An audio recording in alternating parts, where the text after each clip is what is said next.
This episode of Weekly Weird News is sponsored by HelloFresh and by Manscaped. We cover a lot of stories, and even for us, it can be hard to keep track of all of them, especially after enough time passes. But one story from nearly 2 years ago that has had us on the edge of our seats this whole damn time waiting for an update is the story of Malcolm MacDonald of Norfolk, England, who has been through one hell of an ordeal. Really an ordeal on top of another ordeal. The first layer of Malcolm's troubles was that due to a severe blood infection, his penis just kind of completely rotted away until what was left of it, just fell off. And so no more penis. It's a sad day. Now, it's a horrific thing to happen to someone, but Malcolm was given some hope when modern medicine stepped in and offered him a new dick. But that's where the second layer of Malcolm's trouble started. This new penis was grown from Malcolm's own flesh and was temporarily left attached to his forearm. But due to various scheduling conflicts, including the COVID-19 pandemic's effect on the availability of elective surgeries, Malcolm's new penis remained on his arm for 6 long years, while Malcolm himself remained dickless and understandably very frustrated by the whole experience. It's one thing to be like, all right, doc, I gotta live with a dick on my arm for 6 months? Yeah, like, whatever. It's sure, I'll wear a sweater. Can we do it during the wintertime? Yeah, it's embarrassing, but I'll make do. As long as it's not 6 years of having just this disembodied dick attached to my forearm, where I can't even wear short sleeves without getting arrested for indecent exposure. Yeah. As long as that doesn't happen. Well, that happened. So yeah, initial reports on Malcolm's situation chose to tastefully censor the artificial penis growing out of his forearm. But when we first talked about this, we did come across one video showing the whole thing just uncensored. We obviously can't show it to you uncensored, but the reaction from the guy filming the video goes a long way at conveying just what he's seeing. Yeah, that used to be there. Bro, everything that you're saying to me right now is like I'm dreaming. See things like this, I only seen that in science. I never seen this in real life. No. This is real life. You have to see it to believe it. Man's got a dick in his arm, No. Dickhead. Yeah, I mean, I'd probably react the same way. Yeah, and that's the thing is again. The man's got a dick on his arm. Again, I'm being generous in saying 6 months. I think that's the mental capacity I would have for having a dick attached to my arm and being okay with it. Just think about all the times you wipe your forehead and there's a fucking dick just hanging right there. in your face. Yeah.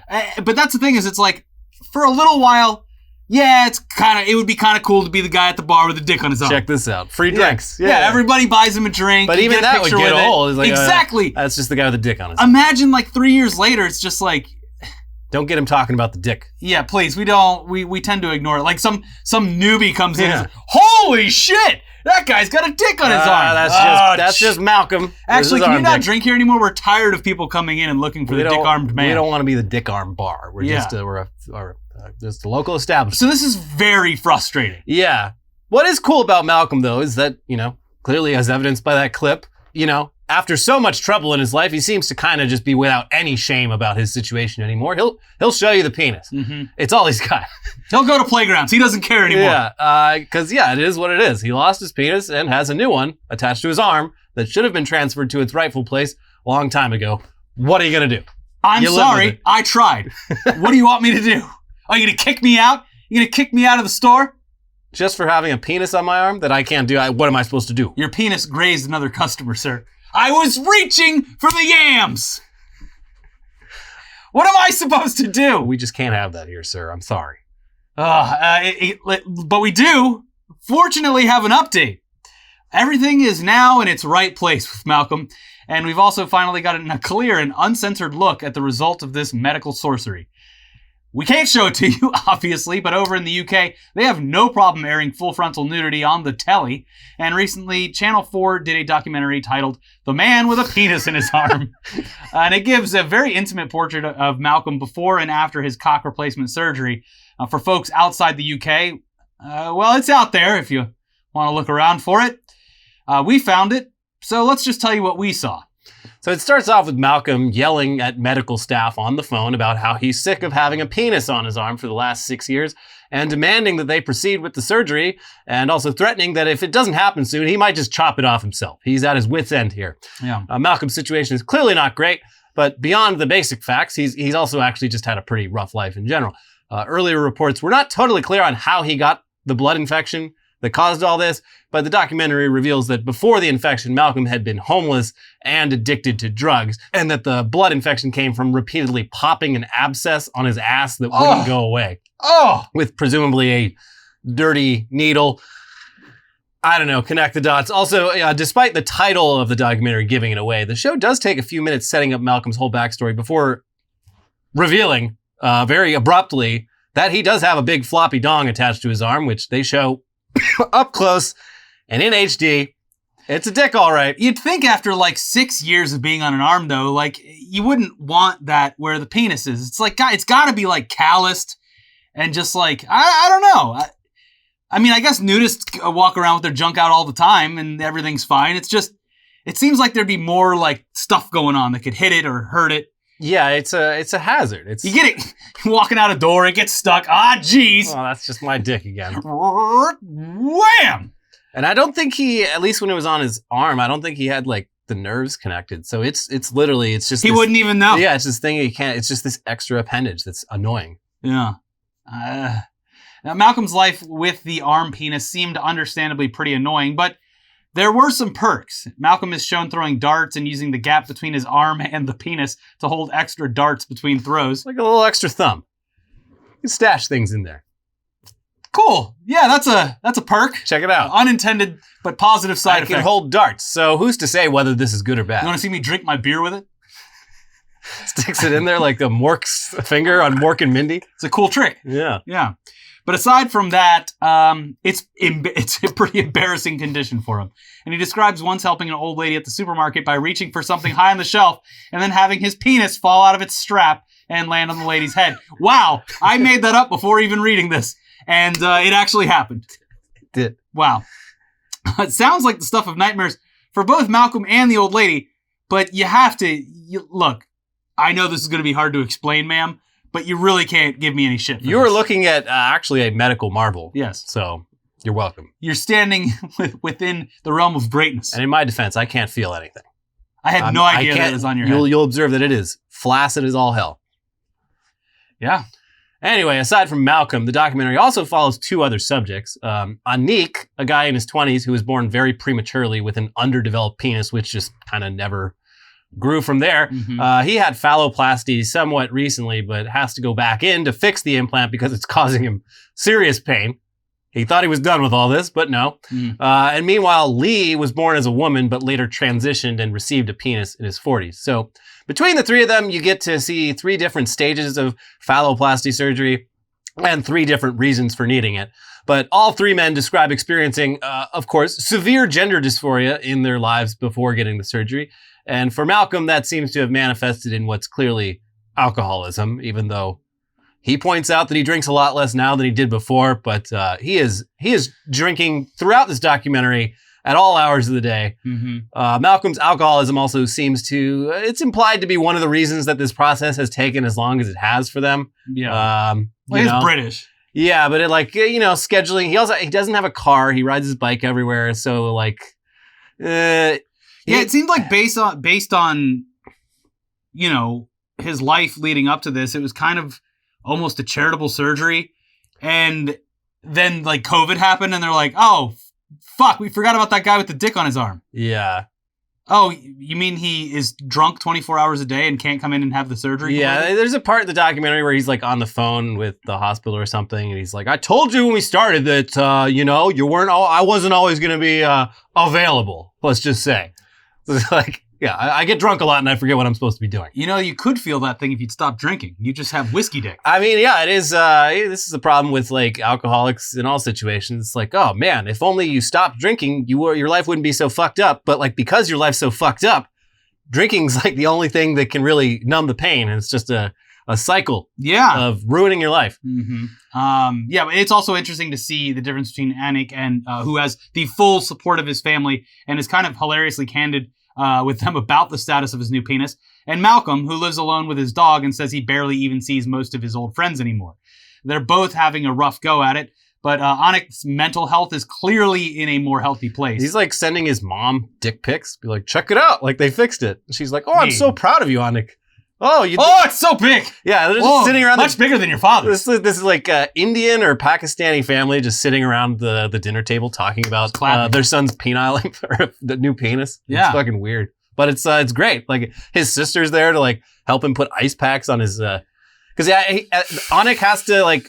Part of the fixing it is he has to, like, inflate it into a boner for a full week to, like, do something with, like, scar tissue. Because, like, if he doesn't inflate it enough, something happens. So he's just walking around with a fake boner for a whole week while, like, his mom and his sister Don't are worry. just, like, helping That's him out. a medical condition. Yeah. My mom's helping me with it. Don't worry. My sister will be over right in a second. Nothing to fear, ma'am. This isn't for you. In fact, I find you kind of ugly. You are, what you're currently cringing at is a medical marvel, actually. So It's a miracle of modern science. Joke's on you. You're welcome. Yeah. You're welcome. Luckily, though, in the end, Malcolm does finally get his penis moved from his arm to where it needs to be. And having already shown it to the film crew when it was on his arm, he doesn't have any bashfulness about whipping it out and showing it to them now that it's where it's supposed to be. Is he upset that he doesn't have it on his arm anymore? Because now he's just normal. No, he seems... I think the novelty wore off long ago.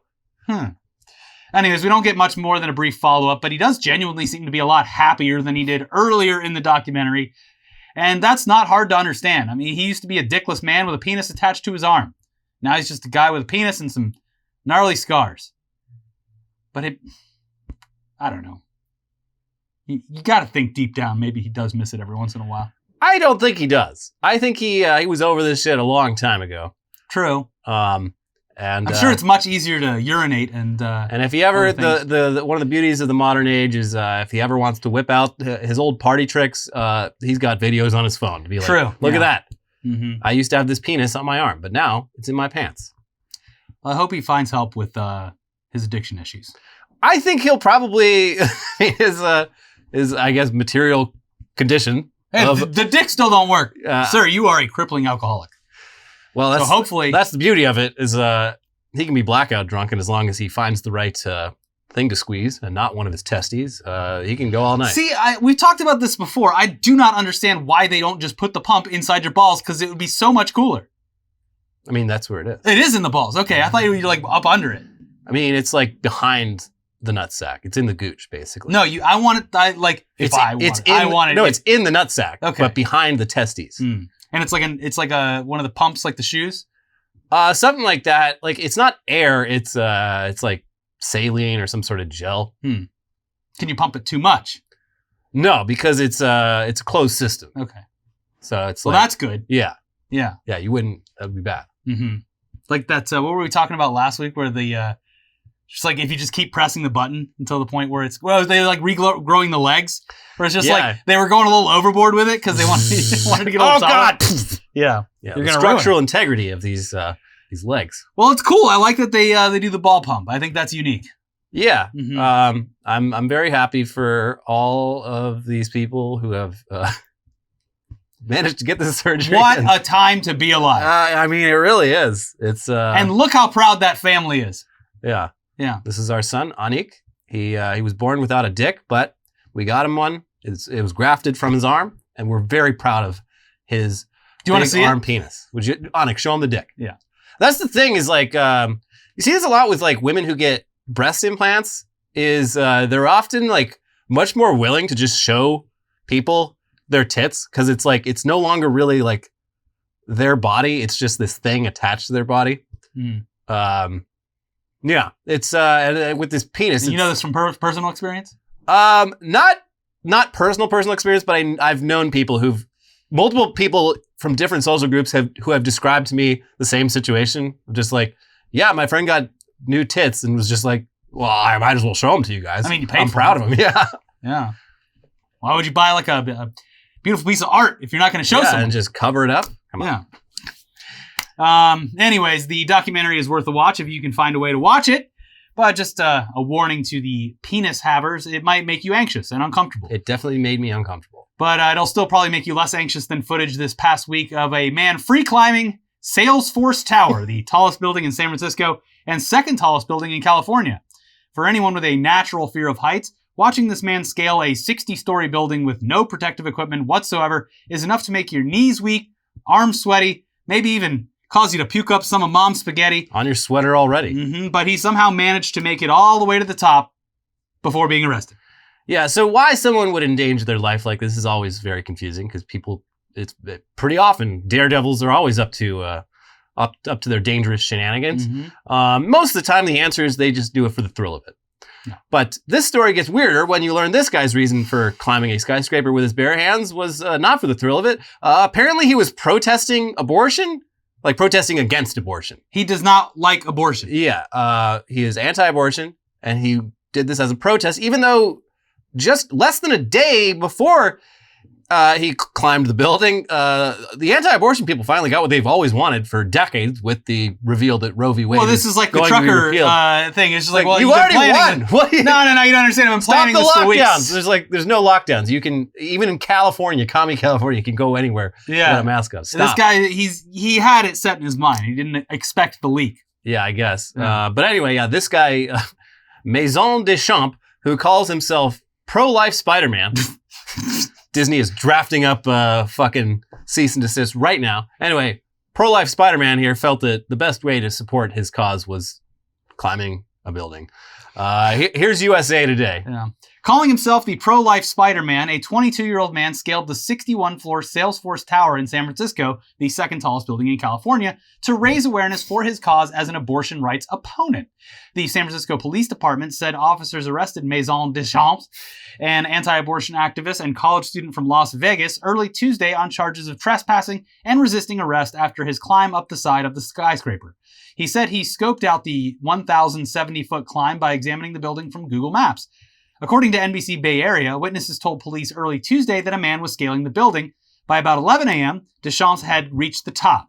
Authorities on the roof promptly placed him in handcuffs before escorting him away. He was released later. Off you go. Our revolving door jail system here. Yeah.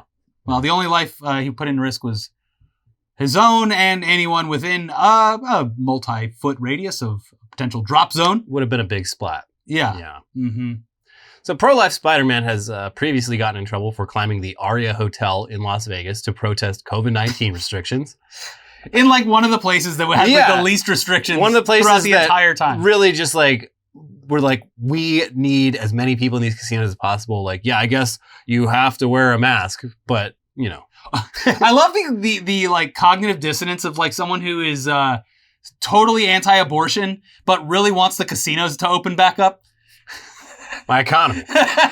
Like, it's a very weird moral ground to stand on. Yeah. Open up these casinos and strip clubs, by God. Jesus, famously a big fan of gambling.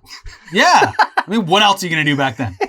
Little 3-card money to get things spiced up in Bethlehem. So yeah, he climbed the Aria to protest COVID-19 restrictions, which were mostly non-existent in the city where he did that protest. Yeah. And just 2 days after his climb in San Francisco, he was spotted again on the side of another building, this time over in New York City at the 52-story New York Times building, where at least this time he remembered to bring some banners to hang to let people know why the hell he was doing what he was doing. Yeah. And this definitely hasn't been a pointless endeavor for him. It's been kind of lucrative, actually. He's raised over $7,000 on GoFundMe from his stunts. So, we raised more than this guy. We didn't have to climb shit. Yeah, so on the opposite end of it. Oh, that's cool. You climbed you risked your life climbing multiple buildings and you raised $7,000. We kind of just filmed a couple videos and we raised $20,000. Yeah, but yours is pretty cool. You must feel like a big fucking idiot. Yeah. So yeah, just a reminder, we are still doing our fundraiser right now. It should show up on this video and our previous few videos. It has so far raised over $20,000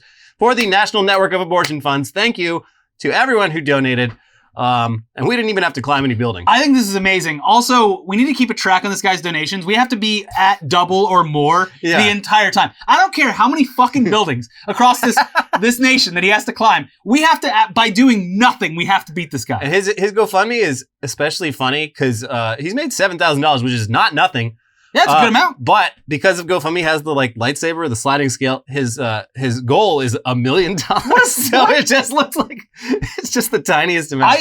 After setting ours at 5,000, I was like, that was a little much. Like asking people, especially right now, is kind of a lot. But like, Jesus, you guys are incredible. Yeah. And for an amazing cause, again, it's a wonderful cause. And also now the added bonus of getting to talk about the fact that your donation has gone to not only a great cause, but to humiliate a person who has a death wish, climbing buildings across the nation. Yeah, if you're so pro-life, maybe stop climbing buildings, you fucking idiot. Yeah. At least, like, yeah. I'm pro-life except for my own life. Bringing the banners was smart. It's like no one knew what the guy that attacked Chappelle was after until he explained it to Chappelle himself. Right. You gotta, if you're gonna do a grand gesture to get your message out, bring a sign. You should, at least, just do the most basic things to make sure that your message actually comes across. Like recently, this was a big thing, and actually, God said no to this one. Said no thanks. The Cincinnati Reds, one of the worst baseball seasons of all time so far. They won 3 out of like 25 games. The fans were so upset. There was a credible threat that the fan was going to climb the center field barrier, and there's a advertisement for a Toyota Tacoma, and he was going to shit in the bed of the Toyota Tacoma, and he encouraged other people to come along. And this is a whole big thing leading up to the home game this week, and then rained out, rescheduled for like 2 months from now, the actual game. So God does exist, and he doesn't want people shitting in a beautiful Japanese-made truck. No. That beautiful brand new Toyota Tacoma should not be pooped upon. But that's the thing. You put it out there. You're like, this is because the Reds suck. Yeah. We're going to turn this season around. Otherwise, I'm going to shit in that truck bed. Yeah. Anyway, speaking of the religious right, Easter was 2 weeks ago at this point, but we somehow missed some truly incredible news out of Canada, where evangelicals might not be quite as insane as they are down here. But at least in the case of one church, their showmanship is unparalleled. So YouTuber Jenny Nicholson discovered that Winnipeg's Church of the Rock does things a little bit different every year for their Easter Passion plays than what you might expect or even be used to if you've spent a lot of time in church. How do we reach these kids? Passion plays are usually a pretty straightforward dramatic performance of the biblical Easter story, where Jesus is crucified, dies, and then comes back 3 days later. Usually members of the congregation get to dust off their theater chops, and the level of production can range from school play to Broadway, depending on how much money a church is willing to throw down. Yeah. Stagecraft, very expensive. But Church of the Rock's pastor, Mark Hughes, is also clearly a movie buff, as well as a Jesus buff. And instead of just telling the same story year after year, his church, they like to mix things up a lot, to the point where we gotta kind of wonder how this isn't seen as blasphemy. But whatever. It does seem a little blasphemous. We'll take it. Here, have a look at this clip from a few Easters ago. You know, Iron Man, I may have missed the point, but I'm sure you'll get the hang of it. It's the end of the world as we know it. It's the end of the world as we know it. It's the end of the world as we know it. I feel fine. I get knocked down, but I get up again. Never gonna keep me down. I get knocked down, but I get up again. Never gonna keep me down. So yeah, that was Iron Man being crucified on a steel beam by Loki while surrounded by his fellow Avengers. And while the people on stage sang both REM's It's the End of the World as We Know It and Chumbawamba's Tub Thumping. Wow! I get knocked down, but I get up again. Do I hear secular music? Do you know who else got knocked down and got back up again? Jesus. That's right, Jesus. His name was Jesus Christ, and he was white as snow. So there was a lot going on in just 40 seconds of footage in that clip from a presumably much longer production. I like how Captain America has a maple leaf where the star That's awesome. That's just like Captain Carter. It's great. You know who else had a beard and could fly around? Jesus and Iron Man. So we would really like to get a better idea of what exactly the church is going for with what you just saw, but the church has since taken down all of their Easter plays from their YouTube channel. Like cowards. Yeah. And it's especially annoying because you go through their video list and there's whoever's doing their thumbnails is doing great. Yeah. But they have sermons that are branded like Age of Ultron and shit, and you click on it, it's just Mark Hughes doing his thing. That's I don't see any costumes. I don't see any props. It's similar to the marketing that NASA does around its space missions, where they make all like the movie posters. Yeah, they have fun with it. Yeah, so did this church. And look, I'm sure they were probably getting some negative comments. Just turn them off. Yeah, you should be proud. Genuinely, I think they should be proud of what they did here. Well, they have created art. Yeah. Yes. Beautiful Canadian art. Like you created something that is deeply appreciated by your target audience and deeply enjoyed in a completely different way by people who aren't your target audience. And that's very rare for creativity. You should embrace it. I'm not a fan of religion, but I would assume that the tactic works because you're making a story that is, thousands of years old, and you're modernizing it, and you're making it easily consumable for the children. Jesus? Well, he was a hero. He was an Iron Man-like figure. He was sort of like Iron Man. Yeah. And Loki. He had these 12 apostles, sort of like his Avengers. Mm-hmm. Loki, a bit of a trickster, Yeah. He's like the Romans. they were tricksters. Yeah. They loved a good show. They did. If that show might include people being decimated, but they loved it. They certainly did. Mm-hmm. So we still do have plenty more short clips of other performances, though, that are posted to Twitter, thankfully, showing all the various popular media franchises they've adapted, or not all of them, but a few of them, all of which seem to be, they very loosely fit the Easter theme, mainly by featuring laughable, bizarre crucifixions. They shoehorn crucifixions in however they can. Like, here's Back to the Future. But yeah, so Marty's up on the clock tower helping Doc power the DeLorean, and he ends up T-posing on the two hands of the clock. Yes. And dying, I guess? I don't know. Like, did he get electrocuted? Why is he dying? We need more context here. I want to know what led to this. Then there's Pirates of the Caribbean. You've got Jack Sparrow being strung up on the masts of a very large, honestly very impressive pirate ship, and presumably also dying. I mean, this is perfect for today, because who is more of a Jesus-like figure than the crucifixion of Johnny Depp? They hated him because he was right. Yes. And yeah, Amber Heard is who betrays Jesus again? Judas. Yes, she's the Judas in the scenario. Yeah. Yes. And the Last Supper is that night after Coachella where she pooped in the bed. Who can forget when Judas pooped in Jesus' bed on Holy Thursday? And then cut his finger off. Who amongst us at this table has pooped in Jesus' bed? We all have. We all have. Now, apparently this year was The Lion King, which also includes a literal Fruit Loops Toucan Sam costume for the character of Zazu. They put in all this effort, and I guess they it's close enough. Maybe I gotta guess they either forgot about making a Zazu costume, they tried and they gave up and just looked up like toucan costume on the internet, or something happened to it, like someone spilled wine on it or something. But it is a full-on like Kellogg's branded Toucan Sam costume amongst other costumes that are clearly designed by costume designers. It's a strange touch. Yeah, but in a pinch, works out. Yeah. Mm-hmm. And as you can see in that first clip, ripping off popular music is just as important here as ripping off popular movies. And that's on full display in clips showing the cast of Toy Story all singing Imagine Dragons' Believer. Believer!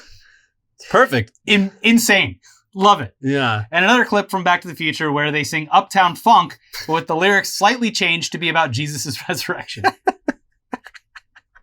Wow. Back to the Future has one of the best soundtracks. So does Toy Story. They couldn't work that in? Any kind of parody? Mark Hughes isn't about just ripping off these franchises. He's remixing, reimagining them. If he just did the Randy Newman songs from Toy Story, that'd be lazy. He's taking Toy Story and mixing that with Imagine Dragons. There's nothing more like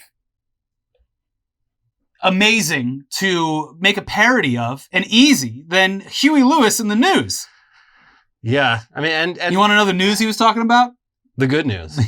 The good book. Yeah. Yeah. Like, it's so easy. They already say go back. That's the power of God. Yeah, that's the power of God. Back in time. Where Jesus walked. Yeah. Yeah, there's so many possibilities. Yeah, you're right. I mean, like, honestly, You got a friend in me! You got a friend in me! It's already about Jesus! Got a friend in me, Jesus. Yeah. You got a friend in me, It's Jesus. whenever like Woody walks, it's Buzz Lightyear's footprints are always next to him, even though he's gone. Yeah. Yeah. There you go. And Sid sacrificed him. That's right. Sid is the neighbor, the evil kid. the devil. Yes. Unfortunately, we couldn't find any clips from their other plays. Someone, please, if you are a member of this church. Yeah, I think they have I think they still haven't paywalled like on their website, or like they might not even be paywalled, but you do have to register some way, and I was not willing. If you are a member of this church, or have the means to, I'm not saying steal this or like re-upload it or whatever. I'm saying this needs to be archived. Yeah. I want to have these. I want to have a bunch of people over at my house, and like a bad movie night. And yeah, I want to watch a full of just all of these in a row and lose my mind slowly. Please, someone out there archive this. Yeah. We couldn't find other stuff from their plays, but apparently this long list, it includes Raiders of the Lost Ark and also Tombstone. Yeah. That one I'm especially curious about because that is a cowboy movie about like gunslingers. Like, how do you adapt that to like is Doc Holliday Jesus? Is Wyatt Earp Jesus? Yeah, I don't know. I'm fascinated. I am. I'm sure that these are tremendous. They're probably amazing. The level of stagecraft on display in just these short clips is truly marvelous when you set aside how bizarre everything else about it is. Hopefully at some point when things cool down, they decide to keep putting stuff on YouTube because it's a shame to have the tremendous amount of work that was clearly put into these performances hidden. Yeah. Anyways, what would Jesus do? He probably wouldn't set those videos to private. No, he wouldn't. We're just saying. Jesus would have he would have said, "Go forth and spread the good word through your weird Avengers themed Easter Passion plays." Mm-hmm. Yes. But speaking of Jesus, though, or rather the people who killed Jesus, and no, I'm not talking about the Jews, I'm talking about the Romans. Mm-hmm. Don't put words in my mouth. But a woman in Austin, Texas named Laura Young was recently doing some thrift shopping at a local Goodwill when she came across a very heavy bust sculpture, which she purchased for $34.99 and lugged home in the passenger seat of her car with a seatbelt holding it in place. It seemed like it might be pretty old, but whatever. The New York Times writes, she had named it Dennis Reynolds after a character from the comedy series It's Always Sunny in Philadelphia. Like that vain and narcissistic cad, the 52-pound marble bust was a very difficult, cold, aloof, and emotionless man that caused some problems for me, Ms. Young said. Those problems the statue caused for her, they weren't limited to how big and heavy it was. Because once she reached out to some experts about it, she quickly realized that what she had picked up at Goodwill was actually a 2,000-year-old statue of either a Roman general named Drusus Germanicus or a different general named Pompey. Pretty cool thing to get for $34.99, but it also turns out that this particular bust was stolen from a Bavarian castle in World War II, presumably by American soldiers who were known to do a little bit of looting. How it ended up on the floor of a Goodwill is anyone's guess, but returning stolen art across international borders to its rightful owner after nearly 80 years, it's complicated, especially for a normal person to deal with, but still very cool to be a part of its story. Yeah. Not something you expect to happen to you. Yes. Imagine explaining this to someone in the Roman times. So first of all, there's this whole other continent. She saved this by, she even put a seatbelt on it and researched it. Yeah. Someone else would have just put it in their yard or something. Yeah. Huh. Anyway, here's local Austin NPR station KUT. Back at home, Young had a problem. She was in possession of a looted piece of ancient art. She couldn't keep it, she couldn't sell it, and giving it back to its rightful owners was a lot harder than it sounds. Quote, at that point, I realized I was probably going to need some help, Young says. I was probably going to need an attorney. So she hired a lawyer in New York who specializes in international art law, Leila Aminadole. Negotiations began. It was complicated. It takes a long time to figure out all this stuff, even in the best of times, but the pandemic complicated things even further. It was slow going, and in the meantime, she was stuck with this 2,000-year-old head on display at her house. Quote, it was on a small credenza close to the entryway of our house, facing the TV, so you could see his reflection in the TV when you're watching TV, she says. Every time you walk into the kitchen, you pass the head. Every time you walk into the house, he greets you. He's there. He was a constant presence. Yeah, that's just my Roman head. Just imagine the guy carving this 2,000 years ago, ending up in this belongs in a palace. But it loves Mad About You. All right, I got some good news. Your statue is still being appreciated 2,000 years later. Oh, that's amazing. What else? What's the bad news? Well, you wouldn't understand. It's got a healthy addiction to Seinfeld. After years of back and forth, though, Young and her lawyer worked out a deal to return the head back to Germany, with Young receiving an undisclosed finder's fee, and the bust getting to stay in Texas for a little while at the San Antonio Museum of Art in its Roman antiquities collection. It sounds like parting with the bust is bittersweet for Young, but she at least made sure to have it 3D scanned and 3D printed before parting ways with it. And the actual statue will now be in much better hands, and Laura Young has a hell of a story. Did I ever tell you about the time I bought an ancient Roman sculpture at Goodwill for $35 and named it Dennis Reynolds? It's definitely a good bar story. Oh, she should have made it into an NFT. Then she could have had it forever. I'm kind of pleasantly surprised that she did not, because this is the kind of shit that NFT people love to think is such a novel idea. I don't know. Is it going to be in better hands over in Germany with crazy King Ludwig? They stole my head! Anyway, we got the headlines half of the show coming right up. But first, this episode is sponsored by HelloFresh. With HelloFresh, you get farm-fresh, pre-portioned ingredients and seasonal recipes delivered right to your doorstep. Skip trips to the grocery store and count on HelloFresh to make home cooking easy, fun, and affordable. That's why it's America's #1 meal kit. Get farm-fresh, seasonal produce, and easy-to-make recipes delivered right to your door every week. Ingredients travel from the farm to your doorstep in under a week, so they always arrive fresh, all without a trip to the grocery store or farmer's market. Pick your favorites from 50 different weekly options and skip weeks when you need to, change your delivery date, or update your preferences, all in the HelloFresh app. On next week's menu, they've got one of the all-time greatest HelloFresh menu items, the shrimp and mushroom bip and bop bowls with zucchini, sweet sesame sauce, and a fried egg. They've also got their Hall of Fame barbecue cheddar burgers with chipotle aioli and potato wedges, plus dozens more options for whatever you're into. Go to HelloFresh.com/weeklyweird16 and use code weeklyweird16 for up to 16 free meals and 3 free gifts. Again, that is up to 16 free meals and 3 free gifts by going to HelloFresh.com/weeklyweird16 and using that code weeklyweird16. And this episode is sponsored by Manscaped. Attention!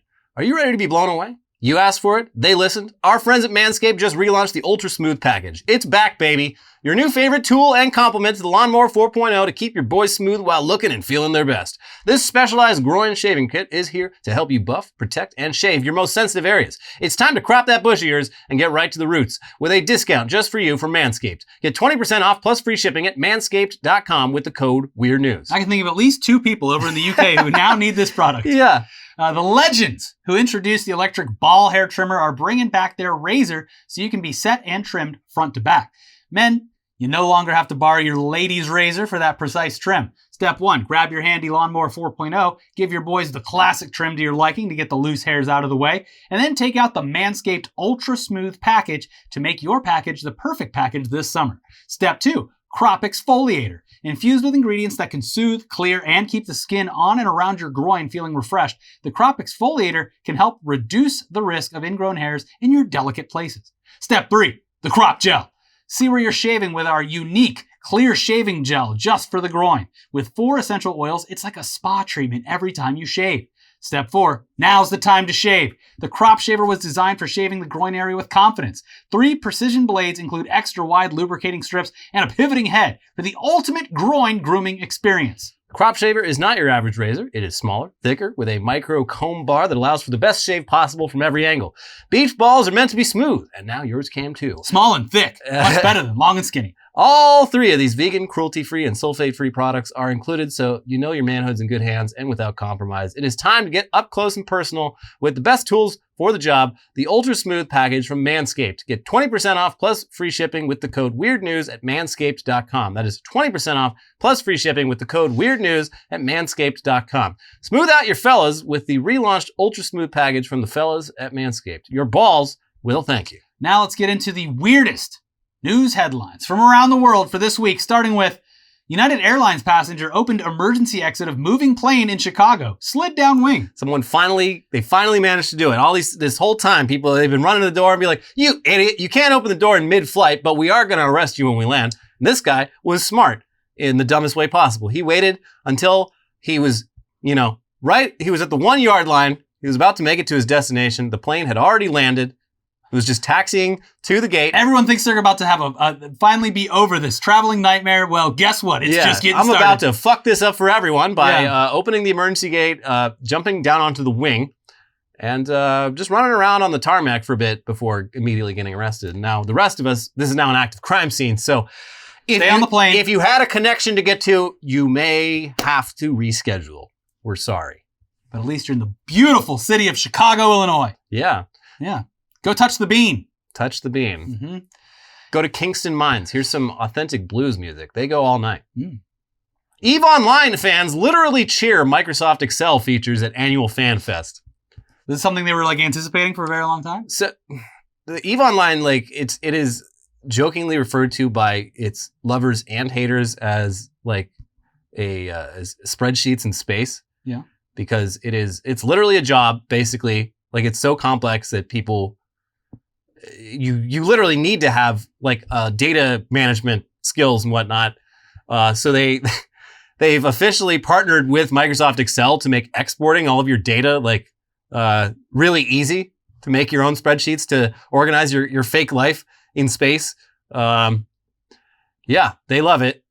Seems like the worst thing in the world to me. Seems like my own personal hell. But you kind of like those, well, you like Civ, which is just like managing. I like a lot of games like this, but EVE Online, you know, like every time I've looked at like gameplay videos of it, I'm like, this sucks. Like most resource management games, it's like it's dumbed down enough that you're able to enjoy yourself a little bit. Like EVE Online is so dense that it's literally a job. Once you're like you are committed learning to it, like you can't leave. You have to learn like graduate level job skills for a job that is fiction. I would not be surprised if someone's put EVE Online on their resume.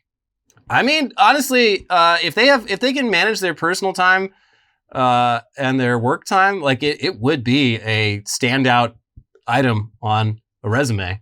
There's like, oh, this person's completely insane. Luckily, we never have to hang out with them because they're going to leave work immediately and go home to their second job playing this video game. But while they're here, probably going to do a great job. Working from home is fine. For this guy, I don't know. I'm sure they have more than one monitor. Yeah. Yeah. National Zoo says a wild fox killed 25 of its flamingos and a duck. There's got to be videos of it. I haven't seen them, but like, yeah, the whole, like, you know, fox in a hen house and it's just, you know, they kill all the, like, 25 flamingos and a duck. Like, what is the point? What is the like evolutionary reason why a fox would just slaughter all of them instead of killing just what it's like hungry for? I don't understand. That's a lot. Like it took a lot of alcohol and one entire human being in Tampa, Florida to kill a flamingo. Yeah. And to kill one flamingo. Foxes aren't even that big. Like they're the size of a medium-sized dog at best. And what do you do? You're going on a fucking murder spree. This is the animal world's version of a mass shooting. That's what's crazy too, is it's like once the fox takes down one flamingo, you'd assume that the other ones would try to get out of there. And it would make it harder as they disperse. You would think. I don't know. Also, just like go in the water, your flamingos. I don't know. I have a lot of questions, but that's a lot of dead flamingos. Well, if it's at a zoo, like the water's not going to be deep. Do flamingos swim? I only ever see them walking around. No, but they have those long legs. They can stand. The fox, you just get they can stand in like 3 feet of water. Yeah. You gotta if you're one of these flamingos, you're like, man, life used to be way better back down in like South America. But you know, on the bright side, here in the zoo, we are protected from all of the various natural predators we had back in the wild. So it's except for humans, because that person did kill a flamingo. And then this fox shows up and just massacres them. Yeah, that's crazy. I mean, there's probably a fox expert in the comments right now, just furious. Like, you have no idea the power that a fox has. I mean, the only fact that we are alive right now is because foxes are holding back. I mean, foxes are more than wolves, which we did successfully kind of eradicate from much of the world. Like foxes are still, farmers just fucking hate foxes because they'll come through and kill but it's like a chicken. ton of animals. A flamingo's tall. Like the vital organs are far away from the ground. Yeah, was it just jumping and like snapping all their necks? Or like biting and like disemboweling them or something? Yeah, I don't know how it works. I'm fascinated by this. It's morbid, but I wish there's there a was fox footage. expert in the chat. Please let us know. There was also, a couple weeks ago, there was that rabid fox in Washington, D.C. that like bit a bunch of congressional staffers. Remember when we talk about like people who think they could fight animals? I think I could take a fox. Maybe not a rabid one. I mean, I think most people could probably take a fox, but you would be fucked up at the end of it. A couple scratches here and there. I think you would walk away pretty messed up and in need of medical attention. I would fight with my legs. Oh yeah, that'll do it. 100-year-old man breaks world record for longest career at same company. They fired him 2 days before his Here's to retirement. 100 more. Here's your watch. And this sounds like the most American thing ever, but it's not, because in America, people work themselves to death. They don't make it to 100. This is Brazil. Especially men. The average lifespan of a male in America is like 70-something? It's like 75. I think it went down recently. Yeah. But yeah, this is in Brazil. I guess he worked for like a textile company. So it's an office job that he's had for 80-something years. He started when he was 16 years old. And yeah, he loves it. I mean, personally, I would probably, at this point, what's he going to do if he retires? He's too old to actually like do anything fun. So. That's the thing. People retire and they fucking die because their body is like used at that age. Like it's used to an activity. Well, yeah. But that's especially in the U.S. People retire and they live in the suburbs where like once they get their car privileges taken away from them, they are trapped at home, basically. That's why pickleball is the single most important sport to have ever been invented. I mean, yeah. It's important for these people to get off the couch, turn the Fox News off, and touch grass. Go out there and go walking. That's why this is the problem. All of the malls went away. Yeah. You don't have a safe spot for senior citizens to walk anymore. Yeah. It's dangerous out there. Yes. There's the one time, peace in the morning, like a weekday morning at the mall, safe space for old people. Remember during the pandemic when they were opening up grocery stores early for old people? Yeah. Like no one under 60 allowed. I thought that was nice. That must have been magical. Because it was times a day when I'm like, why would I don't think I've ever in my life been to a grocery store at 7 o'clock in the morning. You let them have it. Yeah. Take it. I don't care. That should be another thing that carries over. Yeah. Old people hours. Yeah. You should get privileges as you age. Well, you should have some of your privileges taken away. Yeah, it should be an exchange. Yeah, you lose your car, but you gain like dedicated shopping hours, front of the line access, stuff like that. Mm-hmm. Meghan McCain's new memoir, Bad Republican, flops with fewer than 300 copies sold. It is so funny how unlikable this woman is. Yeah, and with like she does not have fans and zero influence at all. Like, clearly. Yeah, the Republican Party that she grew up in does literally no longer exist. That wants nothing to do with it. And her entire namesake and connection to it is now hated. Uh-huh. Her dad is dead, and the McCain name, like they think he was anti-Trump, so fuck him and fuck Meghan McCain. Yeah, I mean, her husband's like some ultra right-wing blogger or writer. He runs the Federalist. Yeah, but yeah, she doesn't have fans. Like no one on, I guess not a single person watched The View and was like, I like that Meghan McCain. Yeah, she was there to look like a fucking idiot, which she did well. But she wasn't even the only like blonde Republican on there. Yeah.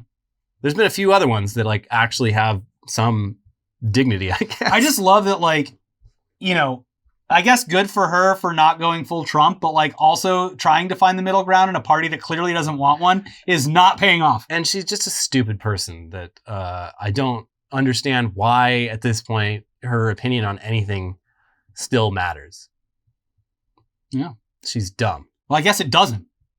Clearly. Yeah. And she didn't even have enough money to buy her own books like a lot of people That's do. another thing that's funny about this is I think a lot of like Republican influencers book sales would look like this if they didn't have or large organizations just buying bulk versions of it to throw in a landfill. Yeah, there are literal like packs that buy out these books. If you look on the New York Times, there's an asterisk next to the it's like a little cross or something that shows that there were books bought in mass for distribution. Because I know who did it last election cycle, but someone like spent a lot of their campaign finances on buying their own books. Yeah, it's a whole industry of just wasting paper. Because these people, they put out books like every year, and it's like, what could you possibly? Oh man, does she read her own audiobook?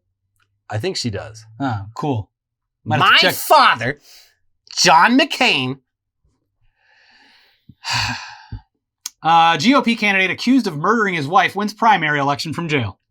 And this headline, this is fun. Like, this does paint a very bad picture of the United States.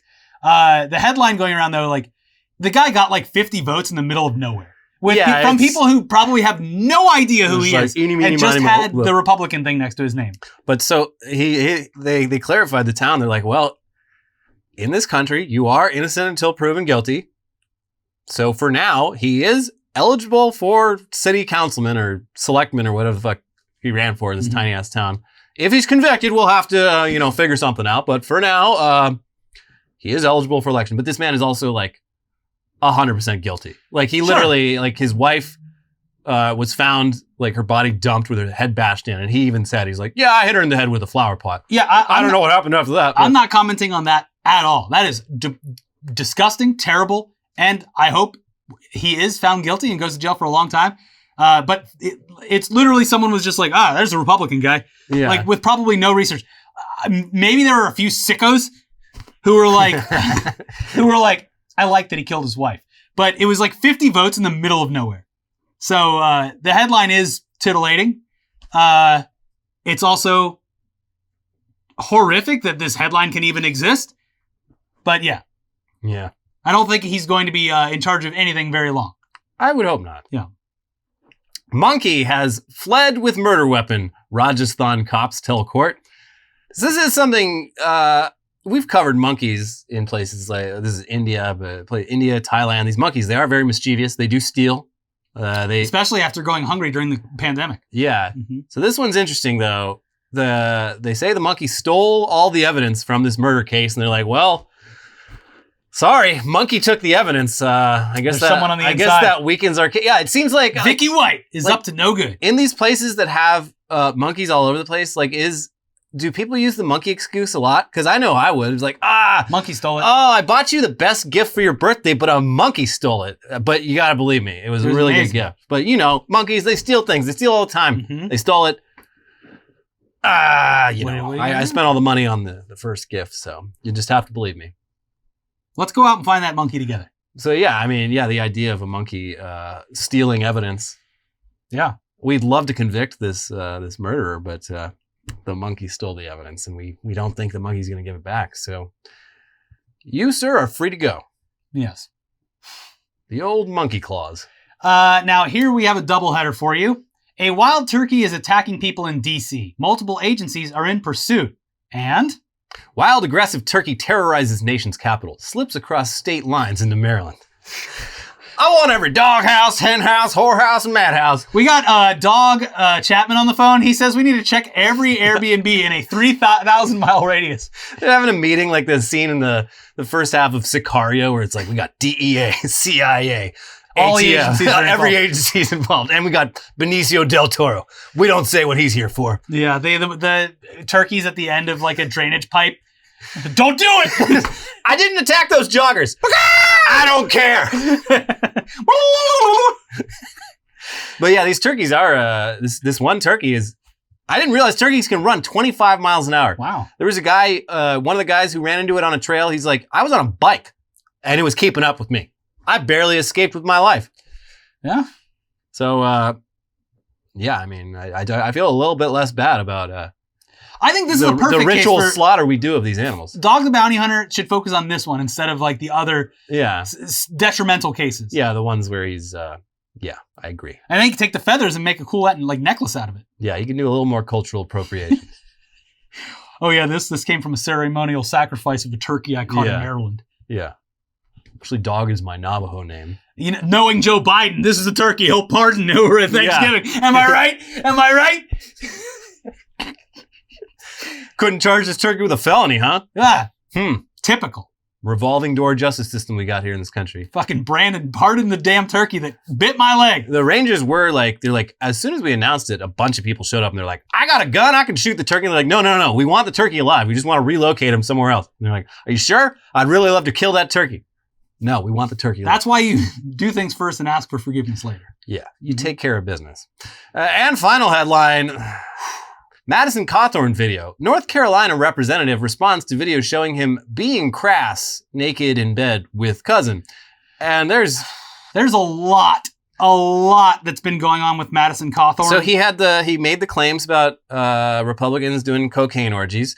Everyone in the whole world was like, he's probably lying because he always does. Yeah, but then he keeps getting in trouble now. He got called into Kevin McCarthy's office, and then after the meeting, wheeled out completely in tears. Yeah, he's under investigation for insider trading with like the Let's Go Brandon coin that the guy tried to make, the NASCAR guy. He keeps bringing guns to airports. He keeps getting pulled over with like a suspended license and no registration. He had the photos of him dressed up in ladies' clothes leaked. He did the gun thing afterwards to prove that he was still masculine. There was another video where he like puts his hand on his cousin's groin. His cousin who also works as a staffer. His cousin who's a staffer and who has like weirdly been billed like $200,000 out of like Cawthorn's budget for weird reasons. His cousin who's also a staffer who also went on his honeymoon with Madison Cawthorn and me, my new wife, and my cousin,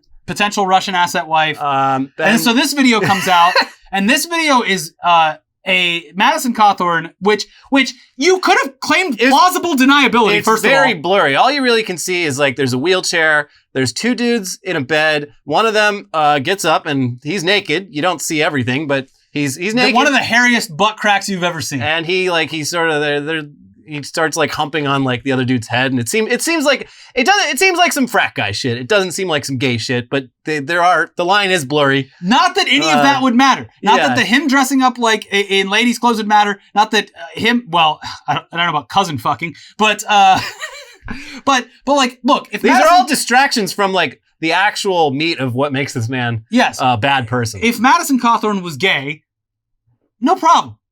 Yeah. But the problem is the way that he governs and his political ideals do not match with that. In fact, he is actively hostile towards what he appears to be into in his private life. Yeah. But having said that, this shows, I think, the power of the Republican Party to completely... The orgies are real. Yes, and they are making sure that no one else squeals ever again by making an example of Madison Cawthorn. This would have been... No one would be talking about this if no one had ever said anything after he said that. But the fact that this keeps happening to him is clear evidence that the coke-fueled orgies are real, and also that the Republican Party is actually very good at destroying people. They're good at politics. I wish the Democrats were too. But he also indicated in like one of his tweets that there's probably more to come. Yeah. And so if the leak of him violently face-fucking his cousin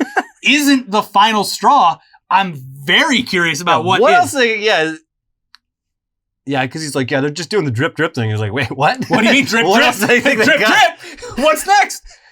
Like this is full on like before our very eyes character assassination by the Republican Party, in my view. And it seems pretty obvious. Yeah, because all of this shit should have come out when he was being a fucking dickhead for the past 2 years. Yeah. Because people are like, oh, it's probably that friend that he threw under the bus. Because he said that like he saved his life or whatever, and it's like, why now? Yeah. Why now would that friend?